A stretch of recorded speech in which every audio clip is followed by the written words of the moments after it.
लोग हैं वो अभी तक हम लोग ने जितना भी टॉपिक कवर किया है उससे रिलेटेड एनसीईआरटी फिंगर टिप्स के क्वेश्चन करेंगे, जो कि एग्ज़ाम में काफ़ी हद तक बहुत ही रिलेटेबल तरीके से मतलब पूछे जाते हैं और बहुत ज़्यादा हेल्पफुल होगा हमारे लिए। तो आइए सबसे पहला क्वेश्चन देखते हैं हम लोग। क्वेश्चन फर्स्ट है, science of cultivation, breeding, marketing and arrangement of flower is called. यानी कि फ्लावर के कल्टिवेटिंग, ब्रीडिंग और मार्केटिंग को इस साइंस को हम लोग क्या कहते हैं। तो इसका ऑप्शन ए है आर्बोरिकल्चर, सी है हॉर्टिकल्चर, बी है फ्लोरिकल्चर और डी है एंथोलॉजी। तो यहाँ पे हम लोग देख सकते हैं कि इसका आंसर तो इजी है, बट हम लोग को जो है ऑप्शन इसमें से अलग करना आना चाहिए। और अगर एक ही क्वेश्चन में हम लोग सारा अगर ऑप्शन भी क्लियर करते चलेंगे तो एक क्वेश्चन के साथ हम लोग का काफ़ी सारा टॉपिक भी क्लियर होता जाएगा। अब जैसे आर्बोरिकल्चर देख लेते हैं, ये क्या होता है। तो ऑप्शन ए में क्या दिया हुआ है, आर्बोरिकल्चर। तो आर्बोरिकल्चर का मतलब होता है ट्रीज़ और श्रब्स के जो कल्टीवेशन होते हैं उसको हम लोग आर्बोरिकल्चर कहते हैं। ओके। और बी है फ्लोरिकल्चर। तो फ्लोरिकल्चर में इसका आंसर यही हो जाएगा, इसका आंसर बी है, बिकॉज फ्लोरिकल्चर मतलब होता है cultivation, breeding, marketing and arrangement of flower. Okay. और सी देखते हैं हॉर्टिकल्चर। हॉर्टिकल्चर का मतलब होता है जो भी फ्रूट्स, फ्लावर होते हैं, जो भी शो पीस वाले होते हैं प्लांट, उनके कल्टीवेशन को हम लोग हॉर्टिकल्चर करते हैं। यानी कि जो भी शो पीस वाले प्लांट्स आएंगे वो इसमें इसका कल्टीवेशन होगा, किसमें, हॉर्टिकल्चर में। डी आता है एंथोलॉजी। तो एंथोलॉजी क्या होता है हमारा, एंथोलॉजी जो होता है एक कलेक्शन होता है किसका, पोइट्री या फिर राइटिंग का जो होता है वो कलेक्शन होता है। तो इसका आंसर क्या हो गया हमारा क्वेश्चन नंबर फर्स्ट का, बी, फ्लोरिकल्चर। ओके। अब यहाँ पे क्वेश्चन नंबर 2 देखते हैं, identify in the given figure and select the correct option. यानी इस फिगर को देख के हम लोग को जो भी ऑप्शन दिया गया है उसमें से जो करेक्ट है उसको सेलेक्ट करना है। ओके। तो जैसे मैंने आप लोग को फ्लावर का स्ट्रक्चर बहुत ही क्लियरली समझाया था, तो ये सारा ऑप्शन ना पढ़ते हुए अगर हम लोग किसी एक ऑप्शन को ले लें, जैसे कि मान लीजिए यहाँ पे पी दिया हुआ है, तो पी का मतलब क्या होगा यहाँ पे, अगर हम लोग ये क्लियर करते हुए चलते हैं तो हो सकता है कि बाकी सारा ऑप्शन मैच करने की ज़रूरत ना पड़े और हमारा टाइम भी ज़्यादा कंज्यूम ना हो। तो क्वेश्चन करते टाइम ये भी ध्यान देना है कि ज़्यादा हमारा टाइम ना लगे। तो अब पी से यहाँ क्या हो जाएगा, पी से तो जान रही है जो ग्रीन पार्ट दिख रहा है हम लोग को, ये कौन सा पार्ट है, सेपल का पार्ट है। तो देख लेते हैं पी से सेपल, पी से पेटल, नहीं ये नहीं होगा, ऑप्शन ए नहीं होगा, ऑप्शन बी भी पेटल दिया है, ये भी नहीं होगा। ऑप्शन सी पे देखते हैं, पी से सेपल दिया हुआ है। ओके। तो इसका मतलब क्या है, ऑप्शन सी करेक्ट है। अब जब एक हम लोगों को करेक्ट मिल गया है, पी से सेपल दिया हुआ, इसका मतलब है कि बाकी सब भी करेक्ट है। चाहे तो आप लोग मैच कर सकते हैं, लेकिन एग्जाम टाइम में इतना ध्यान देने की ज़रूरत नहीं है, बिकॉज ये करेक्ट ही होगा, बिकॉज एक ऑप्शन जो है हमारा सही मिल चुका है। ओके। तो ऑप्शन क्या हो जाएगा इसका, सी। तो हम लोग नेक्स्ट क्वेश्चन देखते हैं। क्वेश्चन नंबर 3 क्या है, non essential floral organs in a flower are. मैंने आप लोग को इसेंशियल और नॉन इसेंशियल पार्ट्स बताए थे, तो नॉन इसेंशियल्स में क्या क्या आ जाएंगे हम लोग देखते हैं। ऑप्शन ए क्या है, सेपल्स एंड पेटल्स, बी क्या है, एंथर एंड ओवरी, सी है स्टिग्मा एंड फिलामेंट, और डी क्या है, पेटल्स ओनली। तो जैसे कि हम लोग को पता है स्टिग्मा और फिलामेंट ये सब जो है रिप्रोडक्टिव पार्ट में आ जाएंगे, एंथर एंड ओवरी भी आ जाएगा, जो कि ये सब जो है इसेंशियल पार्ट, और पेटल्स ओनली नहीं। तो ओनली ऑप्शन इसको भी ध्यान में रखना है, बहुत बच्चे यहीं पे कंफ्यूज हो जाते हैं। तो सिर्फ पेटल्स ओनली ये ऑप्शन नहीं होगा। तो ऑप्शन क्या हो जाएगा, सेपल्स एंड पेटल्स, ये दोनों जो होते हैं नॉन इसेंशियल पार्ट होते हैं, यानी इसका ऑप्शन क्या हो जाएगा, ए हो जाएगा। क्वेश्चन नंबर 4 देखते हैं, द स्टैमेंस रिप्रेजेंट, यानी स्टैमेंस जो होता है वो क्या रिप्रेजेंट करता है। ए माइक्रोस्पोरेंजिया, बी मेल गैमेटोफाइट, सी मेल गैमेट्स, डी माइक्रोस्पोरोफिल्स। यानी कि स्टैमेन किसको रिप्रेजेंट करेगा ये देखते हैं हम लोग। तो ऑप्शन डी में देखते हैं क्या लिखा हुआ है, माइक्रोस्पोरोफिल्स, यानी कि जिसमें मेल गैमेटोफाइट प्रेजेंट होंगे, स्टैमेंस जो है उसी को रिप्रेजेंट करेगा। तो चौथे का ऑप्शन क्या हो जाएगा हमारा, डी ऑप्शन जो है वो करेक्ट है। अब नेक्स्ट क्वेश्चन देखते हैं। Question number 5, refer to given figure, identify the लेवल parts and select the incorrect statement regarding them. यानी इस फिगर को देखते हुए हम लोग को क्या आइडेंटिफाई करना है, कौन सा स्टेटमेंट जो है गलत दिया हुआ है। ऑप्शन ए देखते हैं, P extend longitudinally throughout the length of an anther and are packed with Q. यानी पी स्ट्रक्चर जो यहाँ पे दिया हुआ है, ओके, वो लॉन्गिट्यूडनली प्रेजेंट है और जो है क्यू से पैक्ड है। ओके, तो ये ऑप्शन जो है सही है। बी देखते हैं। R is long and slender stalk attach proximally to thalamus और पेटल, यानी कि आर जो दिया हो, आर मतलब है फिलामेंट। ओके, और ये अटैच है किससे, प्रॉक्सिमल पार्ट ऑफ थैलेमस से, तो ये भी सही है, ऑप्शन बी भी सही हो। ऑप्शन सी देखते हैं। The study of Q is called palynology. Okay, तो जैसा कि यहाँ पे देख सकते हैं आप कि क्यू यहाँ किस चीज़ को रिप्रेजेंट कर रहा है, पॉलन ग्रेन्स को। ओके, और पॉलन ग्रेन्स की स्टडी को हम लोग क्या कहते हैं, पैलियोनोलॉजी। तो ये ऑप्शन भी जो है सही हो जाएगा। जो स्ट्रक्चर में दिया हुआ है वो भी आना ज़रूरी है कि क्या क्या स्ट्रक्चर में डिनोट किया गया है, और फिर उसके हिसाब से फिर हम लोग को ऑप्शन मैच करना है कौन सही है। तो अगर सारे ऑप्शन सही हैं तो नॉन ऑफ द दिस, यानी कि ये ऑप्शन जो है हमारा सही हो जाएगा। क्वेश्चन नंबर 5 का आंसर कौन सा सही होगा, option D is correct. Next question देखते हैं। Question number 6, A डाइथिकस anther consist of first microsporangia, second in each lobe. अब देखते हैं यहाँ पे जो ब्लैंक दिया हुआ है इसको हम लोग को फिल करना है। तो फर्स्ट वाले में क्या आएगा, माइक्रोस्पोरेंजिया, यानी कि कितने माइक्रोस्पोरेंजिया हैं जो एंथर में प्रेजेंट होते हैं, 4। तभी तो मैंने बताया था कि एंथर जो होते हैं क्या होते हैं, टेट्रास्पोरेंजिएट। और कितने लोब्स प्रेजेंट होते हैं, 2, बाइलोब्ड टेट्रास्पोरेंजिएट। ये मैंने आप लोग को बताया होगा, अगर आप लोगों ने ध्यान से पढ़ा होगा और नोट्स अगर आप लोग चेक कर रहे होंगे तो उसमें आप लोग को ये चीज़ मिल जाएगा। तो इसका ऑप्शन क्या हो जाएगा, 6 का कौन सा आंसर सही है, ए वाला। ओके, नेक्स्ट क्वेश्चन देखते हैं। Anther is generally A monosporangiate, B bisporangiate, C tetrasporangiate, D trisporangiate. अब पूछ रहा है कि एंथर इज जनरली एंथर जो है कैसा होता है। तो हम लोग ने अभी हम लोग के दिमाग में आ रहा हो कि टेट्रास्पोरेंजिएट भी पढ़े हुए हैं और बाइस्पोरेंजिएट भी पढ़े होंगे, लेकिन यहाँ पे जो जनरली वर्ड देख के जो है आंसर को क्लियरली डिफाइन कर दे रहा है। तो जनरली हमारा जो एंथर होता है वो जो है टेट्रास्पोरेंजिएट होता है, जिसमें कि 4 माइक्रोस्पोरेंजिया प्रेजेंट होता है। और सिर्फ डेhiscence ऑफ एंथर जब होता है, यानी जब वो मैच्योर हो जाता है, तब जाके जो है वो बाइस्पोरेंजिएट हो जाता है, यानी कि सिर्फ 2 स्पोरेंजिया प्रेजेंट रहते हैं। ओके, तो 7 का आंसर क्या हो जाएगा, सी। नेक्स्ट क्वेश्चन देखते हैं। Question number 8, the given diagram show microsporangium of a mature anther, identify A, B and C. तो ये एक मैच्योर माइक्रोस्पोरेंजिया का जो है स्ट्रक्चर दिया हुआ है, और यहाँ पे हम लोग को ए, बी, सी को डिनोट करना है कि वो क्या प्रेजेंट, मतलब वो किस चीज़ को शो कर रहा है। तो ऑप्शन ए देखते हैं। ए किस चीज़ को डिनोट कर रहा है, मिडिल लेयर, बी एंडोथीशियम, और सी टैपेटम। नहीं, तो अगर हम लोगों ने ये स्ट्रक्चर अच्छे से पढ़ा है तो हम लोग को याद ही होगा कि सबसे आउटर जो लेयर होती है वो किस चीज़ की होती है, एंडोथीशियम की होती है। जो उसके बाद वाली लेयर होती है, जो कि 2 और 3 लेयर्स हो सकते हैं, तो वो कौन सी हो जाएगी, मिडल लेयर। और जो सबसे अंदर साइड में दिखाई दे रहा है, जो सबसे इनर मोस्ट लेयर, वो कौन सी हो जाएगी, टैपेटम की लेयर। तो इस हिसाब से हम लोग ऑप्शन को मैच कर लेंगे।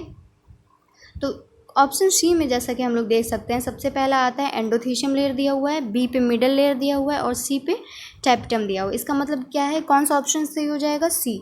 तो 8 का जो है सी ऑप्शन करेक्ट हो जाएगा। क्वेश्चन नंबर 9 देखते हैं। The anther wall consist of 4 wall layers where, यानी एंथर की जो वॉल होती है वो 4 लेयर्स से बनी होती है, जहाँ पे क्या होता है, अब ऑप्शन देखते हैं। A tapetum lies just inner to endothecium. तो अब हम लोग को देखना है यहाँ पे मतलब कौन सा स्टेटमेंट सही है, कौन सा गलत है। तो ऑप्शन ए में जैसे कि लिखा हुआ टैपेटम लेयर जो है जस्ट एंडोथीशियम के बाद होती है, तो नहीं, ये ऑप्शन गलत है। एंडोथीशियम के जस्ट बाद कौन सा लेयर होता है, मिडल लेयर होता है। बी ऑप्शन देखते हैं। Middle layer is between endothecium and tapetum, तो ये ऑप्शन तो सही है। अब जैसे कि अगर एग्ज़ाम टाइम अगर हम लोग देखते हैं तो ये ऑप्शन अगर हम लोग को डायरेक्ट मिल गया तो आगे बढ़ने की ज़रूरत नहीं है, क्योंकि हम लोग को कंफर्म है कि ये चीज़ सही है, तो आंसर हम लोग को मिल चुका है बी। बट अगर हम लोग अभी प्रैक्टिस कर रहे हैं तो प्रैक्टिस करते टाइम कोशिश करिए कि सारे ऑप्शंस पे ध्यान दीजिए, बिकॉज हर एक ऑप्शन पढ़ने से और उसको क्लियर करने से आप लोग का कम से कम एक एक टॉपिक जो है वो क्लियर होता जाएगा। ओके, तो ऑप्शन सी भी देख लेते हैं। Endothecium lies inner to middle layer, नहीं, एंडोथीशियम जो है सबसे आउटर लेयर होता है जो कि प्रोटेक्शन प्रोवाइड करता है।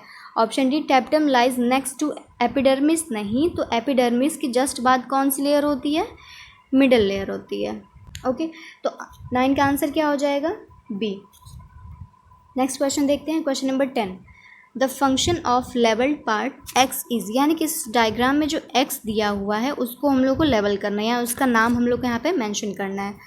तो ऑप्शन ए में दिया हुआ है dehiscence, C nutrition, B mechanical, D protection. यानी कि एक्स क्या है और इसका फंक्शन क्या होगा। तो एक्स की जो लेयर यहाँ पे बताई जा रही है कौन सी लेयर हो जाएगी, टैपिटम की। तो यहाँ पे देखिए एक क्वेश्चन है बट यहाँ पे दो क्वेश्चन पूछा जा रहा है। एक तो अगर हम लोग को पता नहीं होगा कि ये क्या है तो इसका फंक्शन हम लोग नहीं बता पाएंगे। तो सबसे पहले हम लोग को पता चला कि ये टैपिटम की लेयर है। तो टैपिटम लेयर का फंक्शन क्या होता है, न्यूट्रिशन प्रोवाइड करना है। और न्यूट्रिशन ये कहाँ से प्रोवाइड करेगा, टैपिटम लेयर के पहले जो लेयर होती है मिडिल लेयर किस चीज़ से बनी होती है, पैरेन्काइमेटस सेल से। ओके, और पैरेन्काइमेटस सेल का क्या फंक्शन होता है, न्यूट्रिशन प्रोवाइड करना टैपिटम लेयर को। तो ये इसका आंसर क्लियर हो गया। 10 का आंसर क्या हो जाएगा, सी, यानी कि न्यूट्रिशन प्रोवाइड करना। नेक्स्ट क्वेश्चन देखेंगे, question number 11। Which of following statements regarding the structure of microsporangium are correct. यानी माइकोस्पोरेंजियम के रिगार्डिंग कौन सा ऑप्शन जो है सही है। फर्स्ट देखते हैं, microsporangium is generally surrounded by 4 wall layers, epidermis, endothecium, middle layer and tapetum. ये ऑप्शन तो सही है। सेकंड देखते हैं, outer 3 layers perform function of protection and dehiscence of anther. ये ऑप्शन भी सही है। 3 देखते हैं, cells of tapetum undergoes meiosis and produce microspore tetrad. तो नहीं, जैसे कि टैपिटम में जो है मियोसिस नहीं होगा और वो माइक्रोस्पोर टेट्राड का फॉर्मेशन नहीं करेगा। तो ऑप्शन कौन सा सही हो जाएगा, अगर फर्स्ट और सेकंड ऑप्शन सही है तो यहाँ पे हम लोग मैच कर लेते हैं किस में दिया हुआ है। तो ऑप्शन ए में हम लोग को दिख रहा है साफ साफ कि फर्स्ट और सेकंड ऑप्शन दिया हुआ है, यानी कि 11 का आंसर क्या हो जाएगा, ए। नेक्स्ट क्वेश्चन देखते हैं, callase enzyme which dissolves callose of pollen tetrad to separate 4 pollens is provided by. अगर आप लोग नोट्स ध्यान से देख रहे होंगे तो काफ़ी सारे क्वेश्चन आप लोग को मैच करते हुए दिखाई दे रहे होंगे। हर एक पॉइंट से लगभग एक क्वेश्चन जो है मैच कर जा रहा है। तो आई थिंक अब आप लोग को नोट्स की अहमियत पता चल रही होगी, कितना इंपॉर्टेंट नोट है ये सारा और कितनी ईजिली इन सब से क्वेश्चन जो है सॉल्व हो जा रहा है। अब कैलेस एंजाइम मैंने बताया था कि वो किस एंजाइम को ये एंजाइम किसको डिसॉल्व कर देता है, कैलोस को डिसॉल्व कर देता है पॉलन टेट्राड में, जिससे कि वो सेपरेट हो जाते हैं। अब पूछ रहा है कि ये कहाँ से प्रोवाइड होता है, यानी कि कहाँ से ये सिक्रेट होता है। तो आप लोग को अगर याद होगा तो टैपिटम की लेयर से ही जो है ये कैलेस एंजाइम सिक्रेट होता है और बाकी ऑप्शन देखने की ज़रूरत ही नहीं है because pollen, middle layer, endothecium, ये सारे ऑप्शन जो है गलत है। तो आंसर क्या हो जाएगा, बी। तो 12 का आंसर कौन सा करेक्ट हो गया, B option is correct for this question. Next question देखते हैं, question number 13। Which function of tapetum is correct, यानी टैपिटम का कौन सा फंक्शन जो है करेक्ट है। Option A, helps in pollen wall formation, ये भी सही है। Option B, transportation of nutrients to inner side of anther, ये ऑप्शन भी सही हो जाएगा बिकॉज न्यूट्रिशन प्रोवाइड करने का काम कौन सा करता है, टैपिटम लेयर ही करता है। ऑप्शन सी देखते हैं, synthesis of callase enzyme for separation of microspore tetrad, ये भी ऑप्शन सही है बिकॉज इससे जस्ट पहले वाले क्वेश्चन में हम लोग ने ये डिस्कस किया था। तो इसका आंसर 13 का कौन सा करेक्ट हो जाएगा, डी, यानी कि ऑल ऑफ दिस, इसके सारे फंक्शंस हो जाएंगे। ओके, नेक्स्ट क्वेश्चन देखते हैं, question number 14। In angiosperms various stages of reductional division can best be studied in, यानी एंजियोस्पर्म्स में जो है रिडक्शनल डिवीज़न जो है किस में सबसे अच्छे तरीके से हम लोग समझ सकते हैं। तो कौन सा स्टेज हो जाएगा, A young anther, B mature anther, C young ovules और डी एंडोस्पर्म सेल्स। तो अगर हम लोग को सारे लेयर्स के बारे में पढ़ना है तो कौन सा ऑप्शन उस हिसाब से सही हो जाएगा, यानी कि यंग एंथर। यंग एंथर में जो है सारे लेयर्स प्रेजेंट होंगे और मैच्योर एंथर तक आते आते सिर्फ और सिर्फ जो है 2 लेयर्स प्रेजेंट रह जाती हैं। तो अगर हम लोग को सारे स्टेजेस को अच्छे से स्टडी करना है तो इसके लिए जो है यंग एंथर ही हम लोग यूज़ करेंगे। तो यानी कि इसका मतलब 14 का आंसर कौन सा सही हो जाएगा, ए सही हो जाएगा। ओके, नेक्स्ट क्वेश्चन देखते हैं, question number 15। Study of pollen grain is called, इससे कुछ क्वेश्चन पहले हम लोग ने बताया था, एक ऑप्शन में दिया हुआ था कि पॉलन ग्रेन की स्टडी को क्या कहते हैं। ओके, तो यहाँ पे माइक्रोलॉजी ये नहीं होगा, एंथोलॉजी ये भी नहीं होगा, मैंने बताया था क्या होता है। पैलिनोलॉजी। ओके, तो ऑप्शन सी यहाँ पे साफ साफ दिख रहा है कि स्टडी ऑफ पॉलन ग्रेन्स को क्या कहते हैं। ओके, और पोमोलॉजी भी नहीं होगा बिकॉज ये फ्रूट्स की कल्टीवेशन को कहा जाता है पोमोलॉजी। तो 15 का आंसर कौन सा सी हो जाएगा, C is correct answer. Question number 16, several pollen grains form a unit designated as pollinium in family.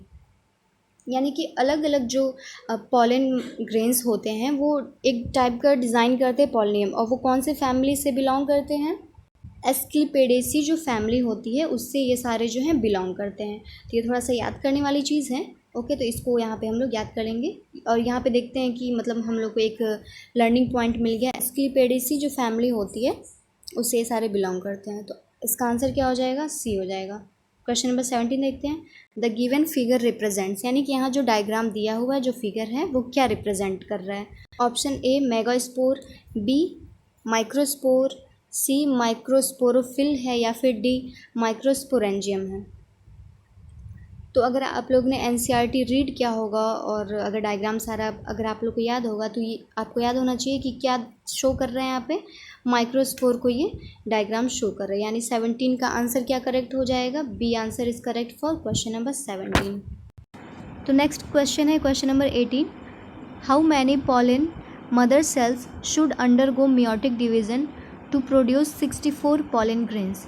तो अब ये क्वेश्चन उस पॉइंट से रिलेटेड है जो मैंने आपको पिछले वाले लेक्चर में बताया था कि नंबर ऑफ़ पॉलन ग्रेन्स को हम लोग किससे डिनोट करेंगे, एन से। ओके, एन से हम लोग इसको डिनोट करेंगे और इसको किससे डिवाइड करने पे हम लोग जो है मियोटिक डिवीज़न का पता कर सकते हैं। इसको डिवाइड करेंगे 4 से, तो कितनी बार मियोटिक डिवीज़न हुआ है हम लोग को ये पता चल जाएगा।